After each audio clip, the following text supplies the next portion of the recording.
The following video is intended to outline the H-2A labor visa program, its importance in California agriculture, and some strategies to improve the program's overall effectiveness. Immigrant labor is important in the U.S. because they increase the supply of labor, and immigrants are often willing to take on agricultural jobs that citizens are not willing to do. The United States Congress enacted the Immigration Act of 1917 in response to pressure from agricultural growers in the Southwest. It was the most restrictive immigration legislation of its time and the first official sanctioned foreign worker program to be initiated. During World War I, it allowed farm worker programs for unskilled Mexican workers. It later expanded to allow the employment of some laborers to have non-farm jobs. The program ended in 1922 because it was no longer justified as a national defense policy. In 1942, the Bracero program was formed after a series of bilateral agreements made between Mexico and the United States that allowed millions of men from Mexico to come to the U.S. to work primarily on agricultural labor contracts for short periods of time. During this time, 4.6 million contracts were signed, and many of those individuals were able to come multiple times on different contracts. This made it the largest U.S. contract labor program of its time. The H-2 program was formed in 1952, when the Immigration and Nationality Act was passed. This is when various categories began to be formed of agricultural workers and non-agricultural workers. Since then, the H-2 program has been split into H-2A and H-2B. H-2A being for agricultural workers and H-2B being for non-agricultural workers. Visa is a temporary agricultural non-immigrant visa that allows foreign nationals to enter the U.S. to perform agricultural labor or services of a temporary or seasonal nature. This guest worker program allows employers to hire workers from nearly 90 countries for agricultural jobs of 10 months or less. These 10-month permits can be extended in increments of up to a year each, with the maximum stay being 3 years. In order for the employers to hire these guest workers, they must first show that they have tried and have been unable to find U.S. workers to meet their labor needs. They are also required to demonstrate that the employment of the immigrant workers would not cause a reduction in the wages of local workforces that would typically have these jobs. The H-2A guest workers are covered by wage laws and the workers' compensation and thus must be paid the standard wage for U.S. citizens that complete the same job.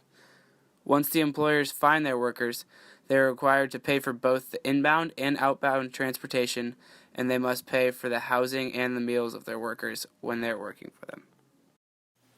Recently, the H-2A program has been growing in importance for the agricultural industry.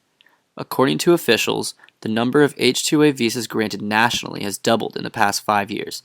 This is mainly because farmers are seeking reliable labor for jobs that, they say, are shunned by Americans.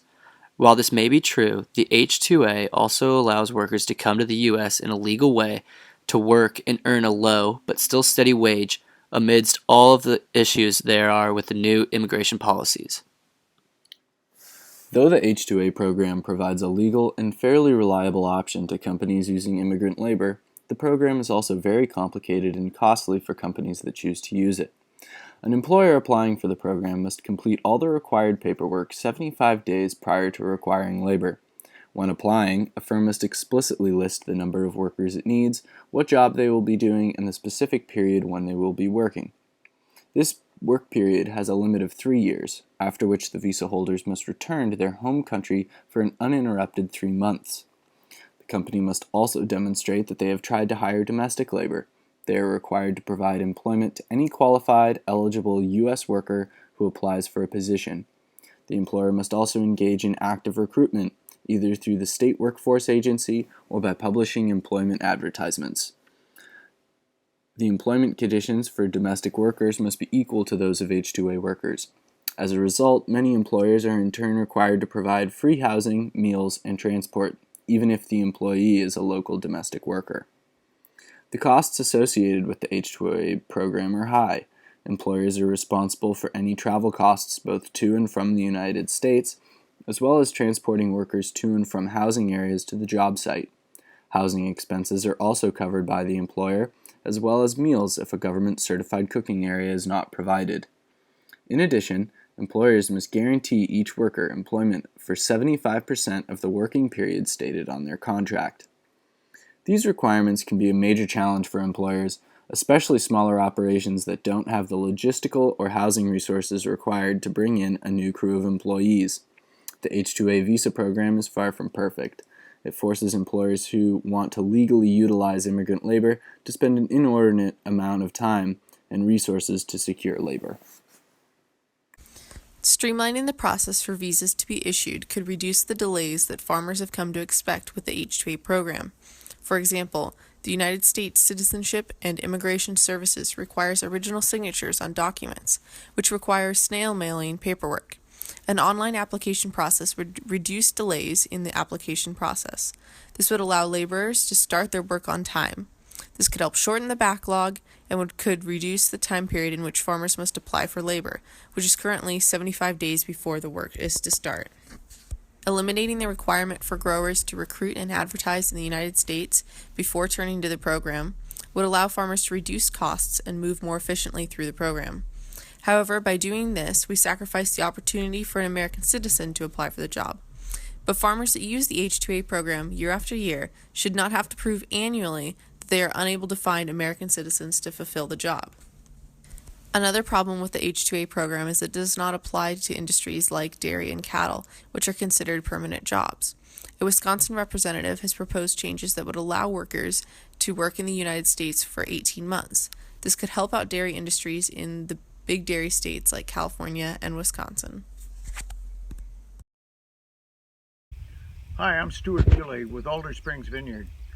I've been asked to talk a little bit about labor situation here in H-2A this morning. We have about a 150-acre vineyard, and we've had a real labor shortage over the last 10 years. There just aren't enough guys who want to do this kind of very challenging work, and it's been really hard to get enough people to do the work properly in our vineyard. In the last year, we have started to work with the H-2A program, where we bring in individuals from Mexico under a federal government program, and it's worked out very well for us. It's a big hassle with all the paperwork and the government regulations and so forth, but having the quality labor and really good guys has been a real benefit. We tend every one of our vines 13 times by hand during the season, and we have 315,000 vines, so that's a tremendous amount of labor that we put into our vineyard.